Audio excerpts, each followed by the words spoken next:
So, good afternoon. My name is Carl Rethmeyer. I'm Dean of the College of Social and Behavioral Sciences. Welcome, everyone, and thank you for joining us today. Artificial intelligence is no longer an abstraction. It's actively shaping how we teach, conduct research, work, and live. And thus, we're honored to promote a series of interdisciplinary conversations and practical engagements via our social science series, AI and Us, Rethinking Research, Work, and Society, a year-long series hosted by the College of Social and Behavioral Sciences, but also sponsored by partners across the university, including the College of Humanities and Fine Arts, the College of Education, the Marib College of Nursing, the Commonwealth Honors College, the College of Natural Sciences, the Graduate School, the Manning College of Information and Computer Science, the Riccio College of Engineering, the Center for Teaching and Learning, Computational Social Science Initiative, the Data Analytics and Computational Social Science Initiative, and the UMass Office of Equity and Inclusion. I want to thank all of them for helping to support this important series throughout the next year. SBS is committed to ensuring that the next generation of students can navigate AI with critical thinking, ethical responsibility, and creativity. The series is not just a set of talks. It will inform the next SBS strategic plan by integrating AI into our teaching, research, and community engagement. Students, faculty, alumni, and community members all play a role in shaping how AI is used responsibly and how we'll think about AI in the context of our research and teaching missions. So over the course of the year, we'll explore teaching and learning with AI and how to integrate it responsibly into classrooms, research, the new questions AI allows us to ask in the social sciences, and how we can answer those questions using AI tools, the future of work, so preparing graduates for a changing labor market, and the societal impact of AI on democracy, equity, and the daily realities of life with AI. This series will feature keynotes, faculty lightning talks, demos, alumni panels, and interactive workshops. Today's keynote is a special one. Alexander Macgillivray, widely known as Amac. Amac has been at the center of AI and technology governance in the US for many years. He served as Deputy Assistant to the President and Principal Deputy US Chief Technology Officer in both the Biden and Obama administrations. He's co-authored the Blueprint for an AI Bill of Rights, convened AI CEOs to secure early voluntary agreements, and shaped US AI policy at the highest level. He's also a former general counsel of Twitter and deputy general counsel at Google. And finally, is the founder of the Trust and Safety Foundation and the Trust and Safety Professional Association. His talk, The Past and Present Future of AI and Regulations, a Practitioner's View, will draw on this rich experience, looking back at lessons learned and forward to the regulatory challenges ahead. We want this to be an interactive session today with plenty of time for Q&A at the end of his talk. So please feel free to submit questions online as AMAC presents. We'll then allow those questions to come forward at the end of the talk. So please join me in welcoming Alexander Macgillivray. Hey, folks, thank you so much. Thank you, Dean Rethmeyer. That was a great introduction. And lots of good stuff to talk about. I was reminded that I just love UMass Amherst, and was reminded that I taught a course on internet law there in 1999, although my commute today was much, much shorter than my commute back then, but it really feels like an awfully long time ago. Anyhow, I'm sad to be missing the best part of all this, which is the milling around before and after a talk and getting to talk with you in person. So sorry about that, but thank you so much for having me, and I look forward to the questions. I'm going to go through some history and current thoughts in an area that I used to be very involved in, but first I want to plant some seeds for questions later and some stuff that I'm working on more now. The first of that is I'm spending most of my time currently doing a deep dive on coding with AI, which is super fun, and I'm learning a lot. And then also doing a lot of work on learning with AI, or learning not with AI often, and trying to develop an understanding of the ways in which AI can be helpful and harmful to students' learning. But in terms of the talk that I'm gonna do today, it's going to be mostly focused on AI policy. In particular, I'll talk a little bit about the Biden administration AI policy, what happened next, how the technology might develop and the important questions that that leaves for policymakers. And I hope to have lots of time for questions and discussion. And if you see me sort of glancing up, I'm trying to keep an eye on the time so that I make sure to make good on that promise. So I spent a very tumultuous couple of years in the Biden administration. My job there was the head of the Chief Technology Officer's office. It's basically a part of the Office of Science and Technology Policy that does a bunch of stuff related to tech policy and actually getting good tech within the US government. Within the AI space, we were really thinking about, and this was before ChatGPT came out, and I'll talk a little bit about just how disruptive that launch was within government. But even before ChatGPT came up, we were doing a lot of work on AI. The CTO's office was the home of the National AI Initiative Office, which was a congressionally mandated office to study a bunch of the questions with respect to AI. It's used in government and how it might be regulated. And we're thinking very much about how we would think about that. And there's a bunch of ways to think about that, but especially within the executive branch and within the White House, you think a lot about using the bully pulpit, about voluntary codes, about executive orders, certainly, about the enforcement of existing regulations. There's a whole bunch of regulatory agencies, obviously, export control, procurement regulation, and then influencing federal and state law as well. As we were thinking about that, we were also trying to come up with a structure within the White House to try to tackle some of these questions of what to do with AI. And we landed on a structure that essentially bifurcated between the national security questions and the non-national security questions. This happens quite a lot within the White House, given that the National Security Council is both extremely big and extremely powerful. Often what you end up having is the National Security Council taking some area of question, and then one of the other councils taking the rest. And so we sort of took on the rest of that conversation and started a bunch of committees to try to understand the current state of AI and think about the policy. At the same time, we were working on the National AI Research Resource. This is a federal infrastructure for public AI experimentation and use. It hasn't really gotten a lot of publicity, but the idea here is that we don't just want corporations, foundation laboratories to be the ones who are really pushing forward on AI. And yet AI requires a tremendous amount of investment, compute, data, and the like. And so how do we come up with a way for public infrastructure to be able to be used by researchers, like researchers at universities, and also government researchers to be able to do some of that work? So before we got into some of the stuff that was more policy focused, we came out with a proposal on the National AI Research Resource. We kicked off a pilot and we asked for budget and legislation. The second thing that came up, which was not really our doing so much as the administration as a whole, is the Bureau of Industry and Security. This is a part of the Commerce Department, issued a set of export restrictions on the best chips for AI. It sort of started in 2022 and continues throughout the end of the administration and then even into the Trump administration. I'll talk a little bit about the changes in the Trump administration that were brought there.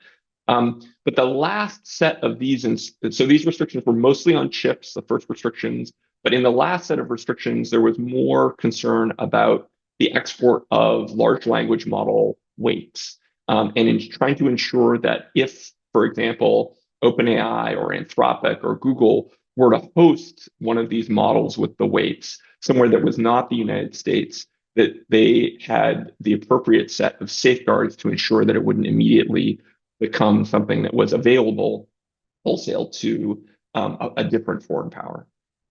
The other thing that we were doing around that time is bringing in a lot more tech talent and expertise. This is something that the CTO team does quite a lot. And it was certainly something that we were doing and understood to be doing on AI. The chief data scientist also sits within the office of the CTO. So it's really, working with them to make sure that there were also great data scientists available to be able to do some of this work.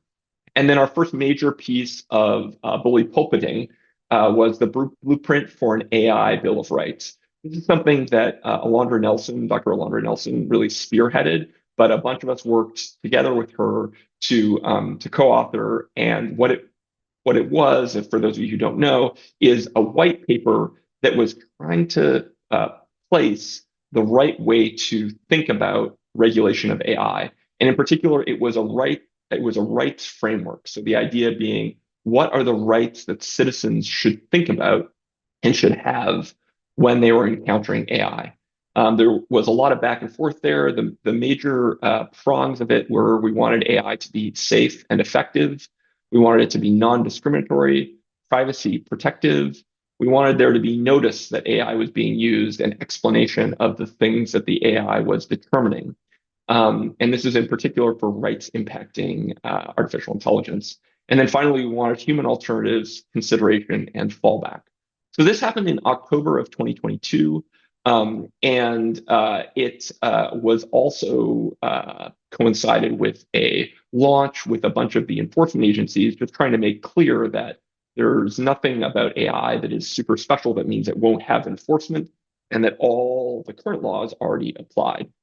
One of the interesting things that we got quite a lot of flack for at the time was this was a non-binding paper. It was part of our using our bully pulpit as opposed to actually doing the regulation. And a lot of groups were disappointed that it was not more of a binding commitment from the administration. I have, in my time within government, found that these non-binding approaches, especially if you have the time to do a non-binding approach first, can be really useful. And the reason why they're so useful is because the way policy is often made within the White House is a big table with lots of different stakeholders, and the word stakeholders there is really about sort of functional interests. So you might have people from the Domestic Policy Council, the National Economic Council, the National Security Council, the Office of Science and Technology Policy, and each bring their own point of view on a particular thing. The Department of Justice, you'd have agencies, right? The Department of Justice, the Department of Homeland Security. And to the extent that you're working on something non-binding, you can often get to a better place. You can often get to a place where people are much happier to say what should be done, as opposed to try to like shore up what they're already doing. So one of the things that was great about this blueprint for an AI Bill of Rights is that it was able to take a pretty forceful approach there. It also rolled out a playbook so that developers would actually understand what was going on. The other thing I would say about that process is that this all happened before the launch of ChatGPT. And that was also extremely valuable for us because it meant that while there was plenty of attention on AI, it wasn't a sort of front and center thing that every policymaker wanted to have something to say about. So it meant that we could get a little bit more of the work done before having that huge spotlight on us. And that process is just is really important. One of the significant advantages that we had was the amazing science and society team, which incredibly within the Office of Science and Technology Policy, we now had essentially 3 teams that were really had a lot of understanding for AI technology. The science and society team had great experts. The CTO team had great people. And then we also had a national security team within the Office of Science and Technology Policy that really had wonderful expertise. However, this was really different from the last time I was in government in the Obama administration, because in the Obama administration, most of the technology people were within the Office of Science and Technology Policy, and even most of the internet technology people were in the CTO shop. That is really no longer the case in government. Pretty much everyone who is at all of the different councils, they have people who are experts in technology. So the National Economic Council, the Domestic Policy Council, the National Security Council now have their own tech expertise, which really put a lot of pressure on the CTO shop to bring a level of technical understanding and understanding of the facts on the ground that was over and above what other folks were experiencing. So that is all to set the theme. This is October 2022, and it was actually just a couple of days ago that it would have been the 3rd anniversary of the launch of the Blueprint for an AI Bill of Rights. And very shortly thereafter, in November of 2022, was the launch of ChatGPT. That hugely changed the landscape within the federal government, all up and down the federal government, but especially within the executive branch, because the rapid consumer uptake of ChatGPT really brought a ton of new interest into AI and a lot of focus on what are regulators going to do? How is this administration thinking about AI? And so the great thing about that is, one, we were doing a ton of demos for people and explaining what the technology was within the government, which is a great way to start a conversation with another policy council. But also, the blueprint still looked pretty good. The EU AI Act needed some work. It was the other thing that was out and in the public at that point. But the blueprint actually translated really well because it wasn't about a particular type of AI, but was about AI and algorithmic decision making more broadly. It tackled a lot of the things that were still important when ChatGPT launched and are still important today. And that meant that those teams and the blueprint itself, if anything, got more adoption and more buy-in after the ChatGPT launch than it had before. Very soon thereafter, NIST, which is a part of the Department of Commerce, they do standards. They came out with an AI risk management framework. The idea there was kind of what are the structures to manage AI risk within an organization. It came out to very good reviews. And then as it became clear that more and more people were actually using these LLMs, using ChatGPT and the other technologies, it really became incumbent on us to try to get to some place where we could do something quickly. And so part of that was the CEO convening. I brought together a bunch of different AI CEOs to have them talk with each other at the White House and then get to a set of voluntary commitments. This is another thing that I found to be extremely useful within the executive branch of the government, is that you can get people together and have them start talking about the types of things that they're doing and that they would want other people to be doing. And that can very quickly get you to a place where you have voluntary commitments. And it's really fast. And if you're working with a willing industry, it can be pretty good, although certainly it's not regulation. And better than nothing, which is often the current state of the art, which certainly was the current state of the art at that point. It allows the industry to kind of race to the top and gives room for other efforts to codify this as a floor. And I'll talk later about how California has codified a lot of these voluntary commitments as a floor. So that was the CEO convening, and the next thing on the Biden list, this is sort of in historical order, was an executive order. This was quite a long executive order, about 90 pages. That's pretty long as far as executive orders go.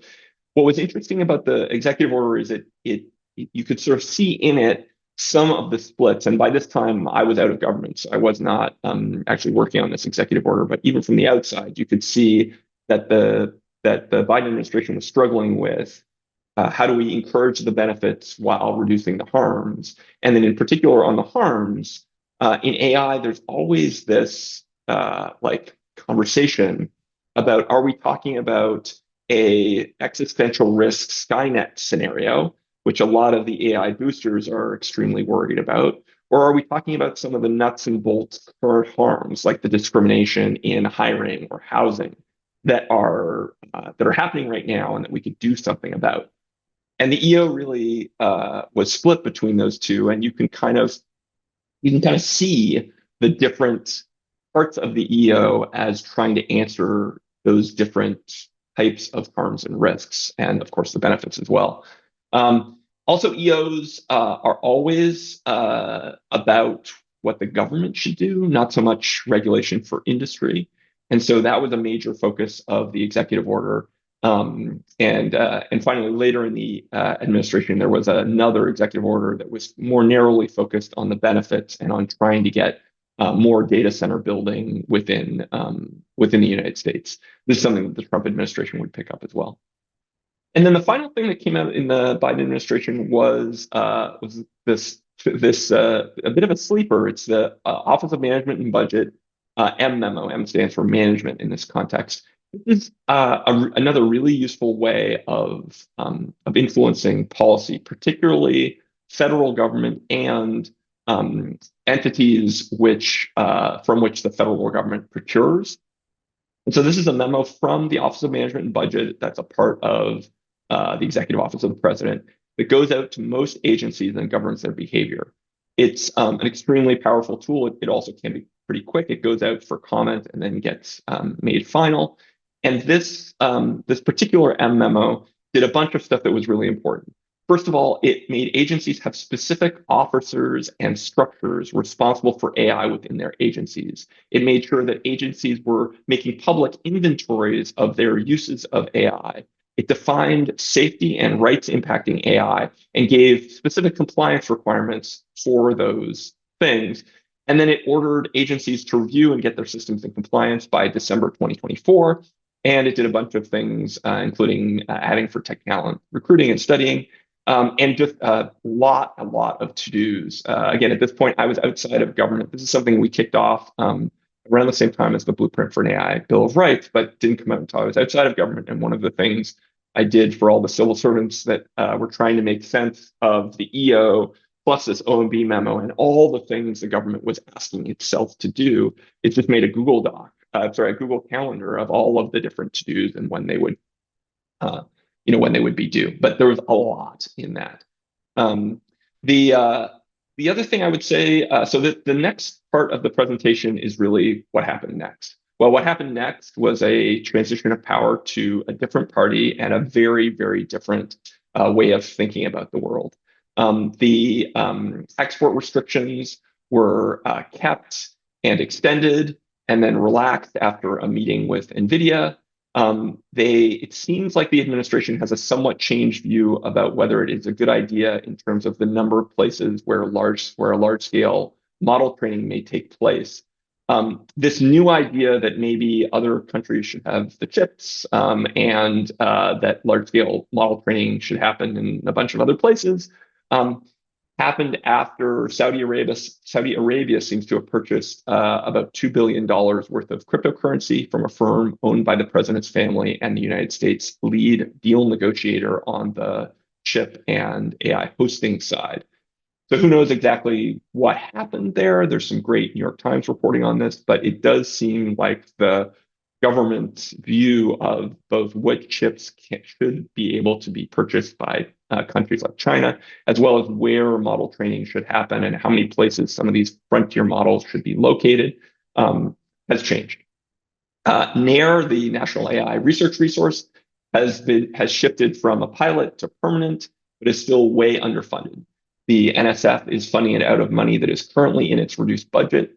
And though there is a current bill in Congress to formally establish NARE, there is no budget money attached to that bill.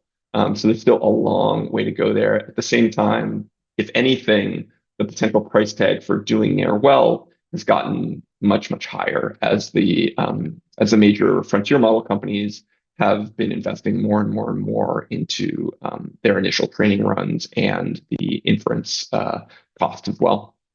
For the blueprint, there was nothing to rescind, so the administration didn't rescind it. But certainly the administration's rhetoric around AI is very different. There's lots of focus on making sure that AI isn't woke. And I should say this is different from the various folks focused on making sure that AI does not wake up. But for this administration, it's about it having no bias and that capitalism has no impediments from spending an infinite amount of money on it. And I'll talk a little bit about the executive orders trying to reduce regulations on data centers and power construction. At the same time, states are enacting laws, including components of the AI Bill of Rights. This is another great thing about the bully pulpit. You really do end up having states, researchers, academics, other countries seeing what you're saying and using it to good effect, which is wonderful. The voluntary commitments are still around, but it's a little bit unclear what status they have, though many of the commitments are part of the AI bill that California just enacted in September. And a lot of those are just around sort of transparency, red teaming, that type of thing. The executive order was revoked, I think, on one of the first days of the new administration. and has been replaced by a new executive order. And remember, I said that the last one had a bunch of different things that were somewhat in tension with each other. This one is just basically about one thing, which is increasing infrastructure investment and reducing regulation on the growth ingredients, such as power plants, data centers, and the like. Really trying to make sure that, as I said before, that the amount of capital that we have currently going towards the building up of bigger and bigger and bigger training runs for LLMs and more inference power for the various applications that use those large language models, that has no impediment coming from the federal government. There's also a separate EO that aims to reduce government use of ideologically biased AI, though the government is still, I think, using Elon Musk's AI, which has a bunch of hard-coded things to make sure that it is ideologically consistent with Elon. So who knows what that's about. But certainly that EO claims to make it so that the government can't use ideologically biased AI. And then the sleeper, as before, is this OMB memo, which while the new M memos from this administration changed a bunch of the language, for example, they moved conversations of safety or rights to conversations about high impact. It kicked out some compliance dates. It reduced the scope of what's covered a little bit, but mostly it's intact. The governance systems set up in it are still there. The transparency that was set up there in terms of agencies reporting how they're using AI is still there. The push on getting more training and talent within the federal government is still there. So that one has been, remarkably unchanged, and was one of those things that has been kept. So now I'm going to talk a little bit about the future technical development of AI. And I should say that most of what I'm talking about here are questions. One of the things that I think is really counterproductive to the way a lot of AI policy discussions happen today is that people kind of predict one future, and then their policy proposals and even their conversation and argument is really narrowly tailored for that future that they have predicted. So if you look at one example of this is the AI 2027 paper, which is talking about the coming of a superintelligence in 2027. That paper is really focused on one particular avenue and the means of one particular scenario and the means of regulating that scenario. And if you believe in a different scenario, you end up having this conversation that is sort of disjointed because the basic assumptions underlying the policy proposals are just radically different. So one of the things I want to do in this section of the talk is just sort of blow up some of that and tell you I have no idea how AI is going to develop. I do have a bunch of questions about the ways it might develop that might be extremely important to policy. So the first question is really, how good does it get, and kind of how? And I already mentioned the AI 2027 paper. If you haven't read it, go. It's a really interesting thought experiment. But that's a great example of this idea that AI is going to become some sort of almost godlike intelligence that is relatively all-knowing, that it's going to happen through a series of accelerations where AI starts to work on itself, and that timeline for it happening is amazingly compressed. So that bucket of things I'll kind of call the ASI, AGI. This is super intelligence, acceleration. This is the bucket of folks who believe AI is coming super soon. It, once it gets accelerating, it will be unstoppable. And there's something in there too about it not just being a set of computers, but also, robots and a bunch of things to make kinetic the types of things that AI might want to do at that point. Again, this is not the scenario that I am most believing in, But it is something that is out there, and there are people who strongly believe this, and there is a whole safety community where this is a bedrock principle of how they think about the world, and the types of policies that they want to implement are really narrowly tailored to these particular problems. But then there's the complete opposite end of the spectrum that we basically reached the end of the line of more data, more compute, more stuff thrown at the same types of algorithms, bringing more intelligence. So here you think about people who believe that in terms of the LLMs getting smarter, this is it, we're here. And again, this is not the one that I would pick, but it is a potential possibility. You also have people in the middle. These are people like Arvind at Princeton talking about it as a normal technology that will have a normal technological innovation curve that will probably get better over time, but it might be a relatively long period of time. And the adoption of the technology will also be something that happens, pretty slowly over time and addressable. So we don't know kind of where that is. And I will say, like, I have asked this question to the CEOs of the companies that are working on these technologies. And you look at a lot of these graphs, right, are about the amount of compute or the amount of data that are being thrown at the training runs of these large language models. And they exponentially advance over time. And then the competence of the models also goes up over time. And so you ask one of these CEOs, like, why do you think that this will continue to happen, that it will continue to double the amount of compute, for example, that you throw at something and it will get better? And they basically say they don't know, but it's happened for a bunch of different iterations, a bunch of different doublings, like the last 8 or 9 generations of doubling have done this. So who am I to think that it won't happen for the next 8 or 9? And I think we just don't know. They don't know. I don't know. I don't have a good reason to say it's going to stop here. And they don't, other than the fact that it's happened before, have a good reason to say it's going to continue. At some point, the doubling of everything means that you end up using all the chips, all the power. And so that's why some of these companies are talking about huge additional investments in chips. But there is a limit to doubling, right? Doubling can't go on forever. And so one question is, like, even if continued doubling does produce more competence, where do we hit the limit of that in terms of the amount of resources we can actually throw into these? And are there new innovations coming in terms of algorithms to help? So that's one question, kind of how smart will it get to be and how quickly? Another question is, how many frontier models will there be? So one part of this question is, a lot of people talk about the AGI or ASI or superintelligence race. And there's a race and somebody's going to win it, and then kind of everything else is going to disappear. And there are certainly scenarios you could play out where there's some godlike intelligence that also has the kinetic stuff and can do bad things to adversaries. And so if there's not other great intelligences, they get beaten up.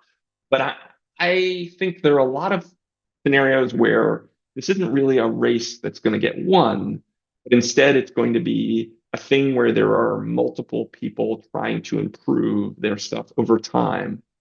And we might have a bunch of models that are all about the same, or at least that catch up over time to each other. And that's a really different space when you have a bunch of models that are all out there, and there are frontier models. And we don't know how different those are going to be. We don't know how many controlling entities there are going to be. We don't know whether they will. Right now, it's corporates, but we don't know whether those will also be governments, whether they'll be in lots of different places or not. One of the things that confounds this regularly is the presence of open models. Right now, a bunch of the technology firms are putting their models out with all the information that you need in order to be able to run that model on your own. And doing it with pretty big models, pretty competent models. And those open models, the technology companies have been releasing them. There's nothing to say that they have to continue to release them. And there's nothing to say that they will continue being as good as they have been at the moment. But my rule of thumb is it's like a 6 month delay between the open models and the frontier models. Though there are some places where they are notably not good. And so right now, something, things like multimodal is just not a thing that has been good in an open model. This is being able to take and produce video and audio as well as text. But we don't really know how widespread these open models will be, how resource intensive they will be in terms of running it. And that brings us to some of the small models. So one of the other things that has happened is the release of a whole bunch of models that are much smaller than the frontier models and can be run at much smaller computational scales. And we don't know how distributed those small models will be. Will the small frontier open source models, will there be a bunch of instances of these LLMs? If so, how many? Are we talking about a small set owned by big companies? And now we're thinking maybe those are a handful of things that are relatively easy to regulate, maybe even in only a certain subset of countries. Or is it more like encryption software, where we have a super large number of people all over the world running what is essentially commodity open software, large number of instances of encryption software all over the place. And it becomes very, very hard to imagine a regulatory scheme that could restrict that in a meaningful way. There's also a bunch of scientific and technical questions about whether we can get to good means of alignment, whether we can get to observability and explainability within some of these black boxes, how we would square that type of observability with training. These are all open questions. We don't know how good we're going to get on that. There's lots of good research being done on it, but we don't know what the eventual answer will be. So that was a lot of I don't know about the future of this space, but hopefully it gives you something to hold on to, particularly in terms of some of the biggest questions. How powerful will these things be? What type of cost is entailed in actually being on the frontier or near the frontier? How many of them will there be? And how many places will they actually exist in terms of their regulability? Now I'm going to talk a little bit about the future of regulation, and we're at 41, so I'm going to try to be pretty quick here so that we can get to questions. And I should say I'm not really in this game anymore, but I give you a few thoughts. One of my favorite quotations was from the Biden administration. This was Lena Khan and the other enforcement agency heads who said there is no AI exception from the laws on the books. So first and foremost, applying laws currently in place is going to continue to be very important. The agencies have been applying their usual regulatory powers. FTC has gone after a bunch of deceptive AI claims. The EEOC has gone after iTutor for the use of AI in tutor hiring in a way that meant older women were discriminated against. The DOJ has pursued Facebook and others for housing discrimination. Section 230 probably doesn't cover AI, so you'll see a bunch of claims all over the place, civil claims on that. And I think you're starting to see those now as well. My second piece of advice is to deal with the harms that are currently visible. In a regulatory environment where the progress of the industry is so unknown, and some of the harms are really hypothetical or maybe even science fiction right now, focusing on the harms that are currently there can really help you a lot. And so some of the states have been working on ways in which deepfakes are causing harm right now.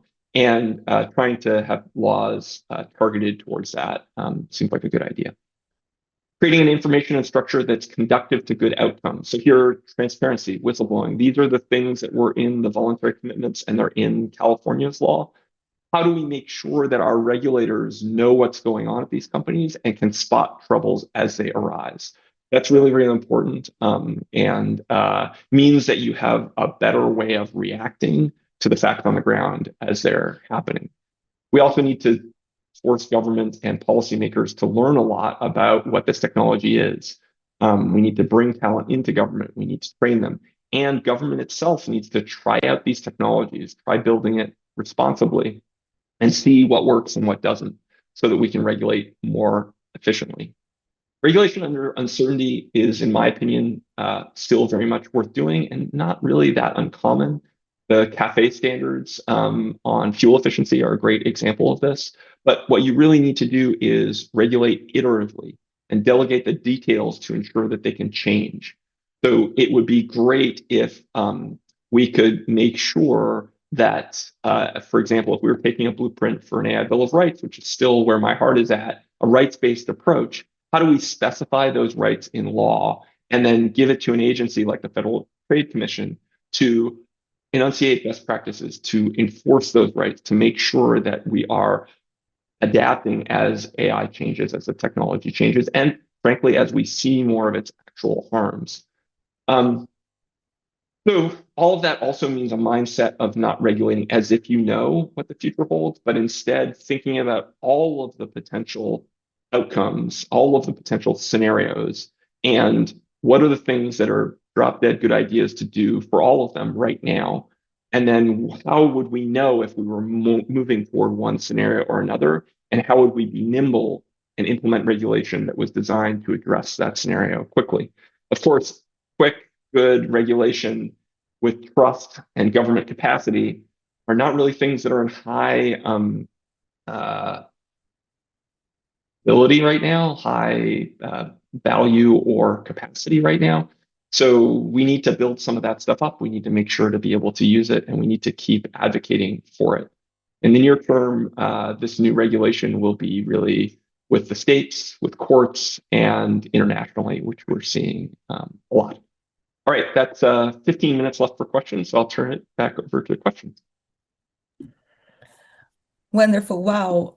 Amac, I think we all need a moment to process this, but I want to thank you so deeply for this presentation. It's always wonderful to learn from you. I've been learning from you for years. I also want to thank Carl for the introduction and the whole team from staff to faculty that's working with me and Carl on putting this series. So hi, everyone. My name is Carolina Rossini, and I'm a professor of practice and director for programs at the Public Interest Technology Initiative, which I think it's something that Amac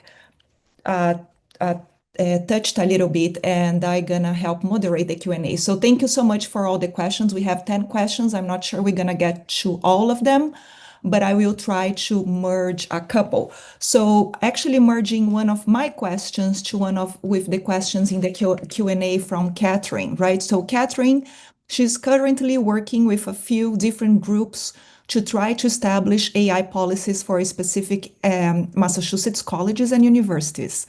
Do you, Amac, have any recommendations for working with different stakeholders who have vastly different digital literacy and resistance and acceptance in levels to AI? And if I may add to that, the questions I had, and which actually relates to the question Tara from that was at USAID for many years also asked, right? The impact of this in environment. One of the larger resistance we actually see from UMass students is, I don't want to use AI because it's impacting the environment so largely. But at the same time, we need to prepare folks for the future, right? To be able to use and adapt and become a workforce that is worldwide, globally competitive. So what do you make of all of this? I know I've mixed a lot of thematics there, and then I get back to other questions. Yeah, there's, I mean, a super large amount of questions there. I'll try to tackle a few. First of all, I'll push to the side the university's internal use of AI to do their business operations as opposed to the teaching and learning. I'll focus on the teaching and learning. And before I get there, I want to just address, there was one part about multiple stakeholders with different technical levels of understanding. And I think the biggest thing I would say there is that's like really important. That's the whole thing. And making sure that people feel comfortable engaging in the policy discussion, regardless of their technical level of understanding, is super, super important. I was part of the chief technology officer's office. We were a bunch of tech dorks, but like that is not a monopoly on the discussion. And we would be way poorer in the discussion if we didn't have everybody there. So that's part of it. I will give a specific example, which is we often got pushback on explainability as a part of the AI Bill of Rights. And this was from technologists who said basically, well, these LLMs are black boxes. We're never going to be able to fully explain why they said X, Y, or Z. And it was always like a relatively simple, non-technical reason why we thought explainability was so important is because irrespective of what the technical aspects were, we couldn't imagine for example, a housing and urban development decision being made, or a decision being made on payroll, or on whether we're going to lock somebody up, being made by an AI without that explanation. Like, irrespective of the technical details, locking someone up without being able to tell them why you're doing it just doesn't fly. And so that's not again, you don't have to have a technical background to make that type of statement.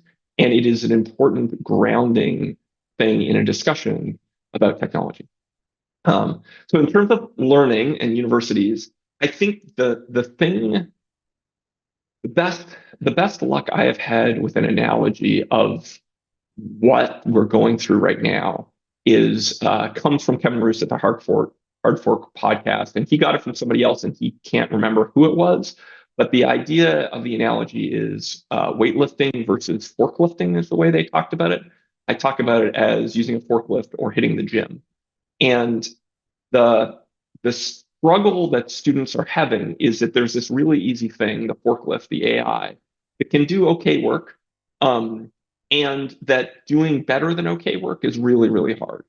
And so being able to explain to those students what the purpose of the work is and why it's important to actually do the weightlifting. And I've asked a bunch of people like why they weightlift. I do some weightlifting too. You cannot tell, but I do.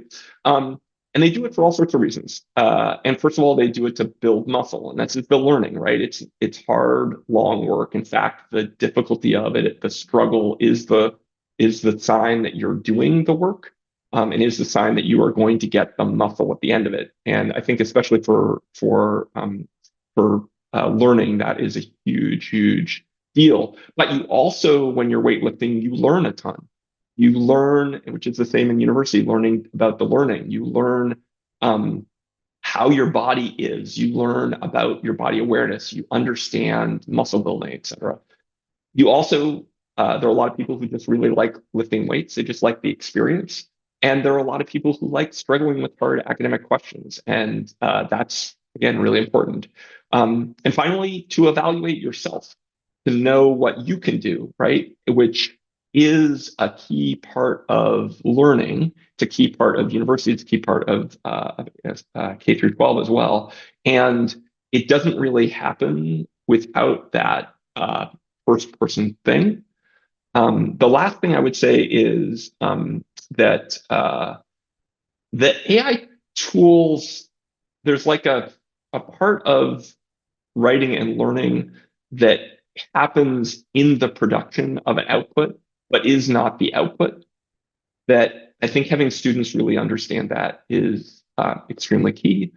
It's really, I think all this stuff is really hard. I am really hopeful that professors get some sort of Hawaiian vacation altogether, because this is just a really hard time to be a professor, because adding to your job of actually teaching kids, convincing them that they should want to learn and they should not always use the AI tools is just a lot to ask.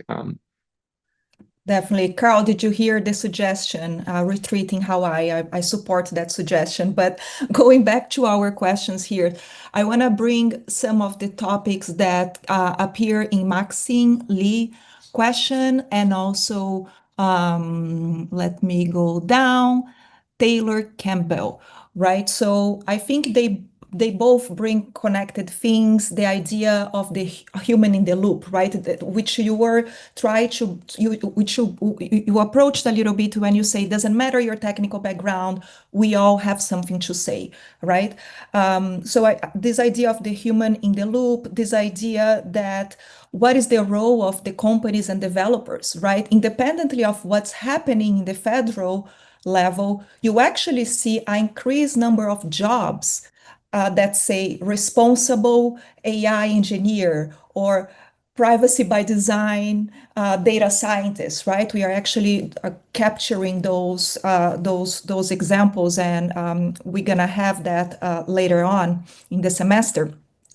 So how do you think about this, the human in the loop idea, the role of the companies and developers themselves as individuals, and to add to the pot, during the Biden administration, you see escalation in number of AI sandboxes that perhaps would allow for safe spaces exactly for this experimentation. So just your thoughts on all of those. Yeah, I mean, one thing to say is I was talking to an AI company recently, and they have a group that is focused on the behavior of the model. That group is all English majors. And I was like, I'm a little bit surprised by that, but it's true. And it's because so much of the behavior of these models is done in English. It's done with language. It's done with system prompts. That is a place where they're doing a ton of hiring that is not actually engineers. The engineers at the companies have a ton of responsibility and a ton of power. Reaching those engineers is a huge policy lever. It's a huge way for advocates to get their points across. And one of the only ways that I was successful when I was at Twitter in influencing another company's behavior was going to their engineers and making the case as to why the company was treating Twitter unfairly. Was all about getting to the engineers, and they eventually changed the product and treated us a little less unfairly. So it's all good. But I do think that's a huge thing. And the biggest problem we have with this particular group of engineers is that they actually, and I'm going to generalize, which is not fair, but it's quicker. Many of them are thinking about not so much the current harms, but all about preventing Skynet. And the good news is they understand that there are ethical ramifications to the work that they do. That was not always true in Silicon Valley. The bad news is sometimes the thing that they jump to immediately is much more about how do we deal with a super intelligent, accelerated, kinetic AI that exists sometime in the future, as opposed to, but also our AI is being used to deny, for example, elderly women jobs right now. And how do we fix those problems? And I don't think they're alone in this. There are lots of people who have lots of blind spots, but it would be great to continue to hammer on those particular issues. Thank you so much. I want to bring the question from Yeonju Kang. Thank you so much for your talk today. She's from South Korea, and she's a graduate student in our School of Public Policy and Business. So she's curious on the growing trend when major AI companies and chip makers and model developers or service platforms are forming a huge investment and supply partnership, primarily with allied nations. How do you interpret this stage of allied bloc in AI development? Do you think it will strengthen innovation, risk deepening global fragmentation, right? I think after the Paris summit on AI, right, with all the speeches by the vice president, you see a clear alignment with the US and the UK, right? They really want to do this free Silk Road of AI investment without regulation, but then you see everybody else aligning differently. So how do you see all the geopolitics here? So I think, so first of all, this is really not my area of specialization, and other people are much smarter than me on this. I'll give a very short answer, which is the way I think about it is that the current deals and alignment within AI is really symptomatic of a broader trend. It's not causing the broader trend. But ask somebody smarter than me on that. Yeah, I do love geopolitics. So you do see that happening indeed, right? And China, especially with large models that supposedly are even less biased because they understand that less bias means broader market, right? Let's see another question here. Any other question from our faculty or Carl? Carl, I see you pop up here. Do you have a follow-up question? Sure. One thing I'd be interested to know more about is what do you see as the most important issue that we could take up as a college at the intersection of technology and social science in the realm of AI? You've mentioned a number of things that are being considered at the policy level. Where is it that we could have a value add with respect to knowledge generation? That is a really tough question. I think, I mean, part of what I've struggled with, both when I was in government and now sitting on the outside of government, is, as I said in my talk, this disjoint between the assumptions that people walk into the conversation with about the scenarios in the future versus their policy proposals.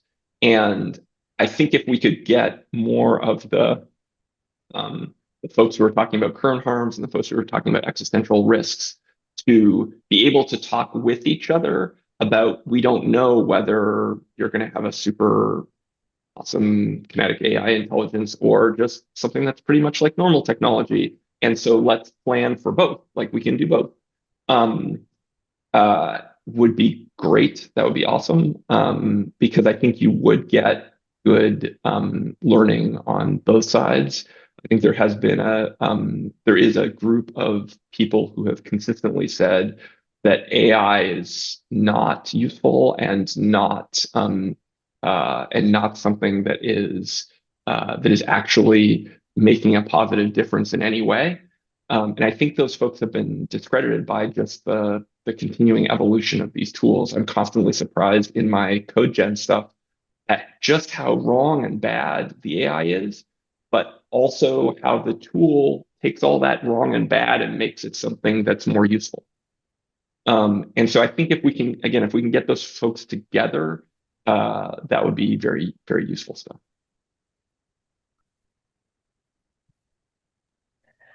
Excellent.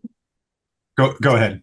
Sorry. And we have one question here from Ethan Zuckerman, a colleague of yours, and another faculty, Charles Swick. And then we really have to wrap this up. I know it's late for Amac where he is now.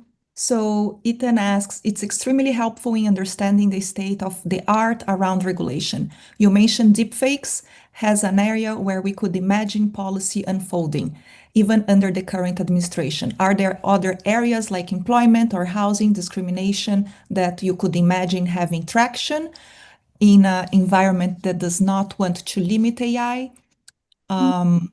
Yeah, let's go with this one. The deepfake example was really talking about the states. Although, yes, I do think it's something that you might have traction, given that I think it was the vice president of the United States just set out a deepfake in order to try to harm his political opponents. Not sure how much traction you'll have with the current administration on deepfakes, but certainly with the states. I do think the states are moving on a whole bunch of the current harm stuff, and it's kind of easy and in the wheelhouse. I think at the same time we have to be wary of working so hard to create new laws as opposed to putting the pressure on the enforcement agencies, on the legal profession to vindicate some of the laws that are already on the books. There is just a lot out there that could be used that is already on the books and that could really productively be used to push us in the right direction. But yeah, I wasn't, sadly, even that glimmer of hope with the current administration I wasn't giving you. I'm probably the wrong person to say how great we can work with the new administration because I just they've done a lot of harm to things I care about a lot. So I'm maybe not the best spokesman on that particular point. Thank you so much, Alex. So I want to thank everyone who have joined us today. All the questions. I'm sorry we could not address all the questions. We will capture them and perhaps put together a list of research questions that are still open that can also inform this year-long series and our discussions within the University of Massachusetts in Amherst and SBS more specifically. And again, I want to thank our dean and all the colleges and teams within UMass that have supported today. And thank you again, Amac. Yeah, thank you all. Thank you all for coming, and thank you so much for organizing this. I really appreciate the opportunity and your questions.